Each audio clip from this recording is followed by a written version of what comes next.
এই যে তোমরা যারা মানুষকে ঠকিয়ে দিলে, প্রিয় মানুষটার সাথে প্রতারণা করে গেলে, ভালোবাসার ফাঁদে ফেলে অভিনয় করে গেলে, বিশ্বাসের সুযোগ নিয়ে বিশ্বাসঘাতকতা করে গেলে, উপকার পেয়ে অকৃতজ্ঞ হয়ে গেলে, তা তোমরা কখনো নিজের মনকে জিজ্ঞেস করেছো যেটা করলে সেটা ঠিক করলে তো? করেছো জিজ্ঞেস? করনি। নিজেকে জিজ্ঞেস করতেও তোমরা পারবেও না কখনো।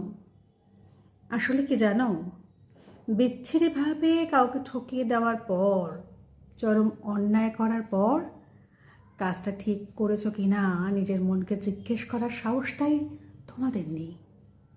সবার কাছ থেকে পালিয়ে আসা যায়, নিজের কাছ থেকে কোথায় পালাবে বলো তো? এই পৃথিবীতে কারো সাথে খারাপ ব্যবহার করার পর, কাউকে ঠকানোর পর, কারো সাথে প্রতারণা করার পর তুমি আর কত দূর যেতে পারো? পরজোর তার কাছ থেকে পালালে কিন্তু পৃথিবী ছেড়ে পালাতে পারবে?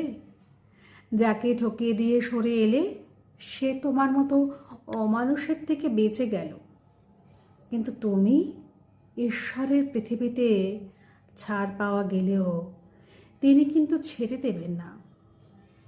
তুমি বাঁচতে পারবে তো? একদিন এমন একটা সময় আসবে, তোমার পৃথিবী তোমার বিরুদ্ধে দাঁড়াবে, পাশার দান ঘুরে যাবে সেদিন। মন আর মস্তিষ্কের দ্বন্দ্ব তোমাকে কিছুতেই ঠিক থাকতে দেবে না।